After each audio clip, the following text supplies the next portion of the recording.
The winter 2011 began with riots in Arab countries. By spring, they reached Libya. Groups of Libyans tried to sweep away the government headed by Muammar Gaddafi. But Gaddafi refused to leave his post. The armed conflict began in the country. The West remained silent while rebels were winning. But when Gaddafi was to win, the West began to bomb Libya. France and Britain have declared that they would kill Gaddafi. Why his death is so important to the West? Why NATO bombing of Libya is peacemaking process, but Gaddafi bombing of bandit formations is a crime against humanity? Let's discuss it, and let's start from the very beginning. Why the riots have started, who's behind this and who benefits? It's no longer a secret that the US for a long time perfected the scheme of exporting revolutions. The technology is simple, we watched it in action many times. Discontented people are helped to go out on streets. How? The leaders receive grants. They're trained in the US and supported by the media. It doesn't matter why those dissatisfied are dissatisfied. They could be defrauded real estate investors or fighters for kinky forest. They go out on streets and deliberately provoke the authorities to use force. If they shoot at you, you do shoot back. Policemen will shoot back too. Bloodbath and massacres will start.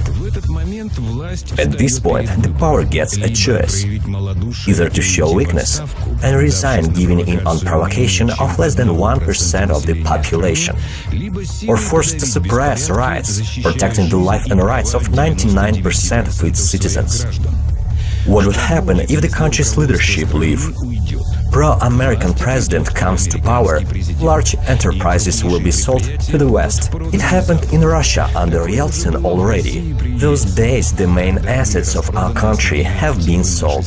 Today they prepare this operation again. What are constantly told by those who disagree?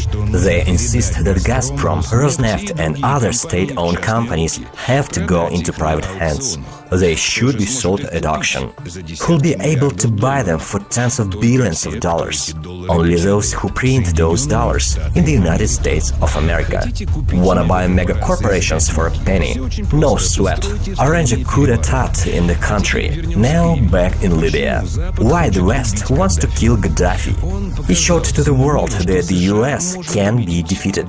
That was impossible before Libya. Georgia, Yugoslavia, Ukraine, Egypt, Kyrgyzstan, Moldova. Artificial revolutions in these countries succeeded perfectly. But Gaddafi has almost defeated the rebels and now has to be killed. He must be killed. Otherwise, the rules imposed by the United States and Britain for the whole world will change. Let's wait until they kill Gaddafi. And while we're waiting, let us ask ourselves one question. Who's next? Perhaps it is us. Watch out, Mr. President.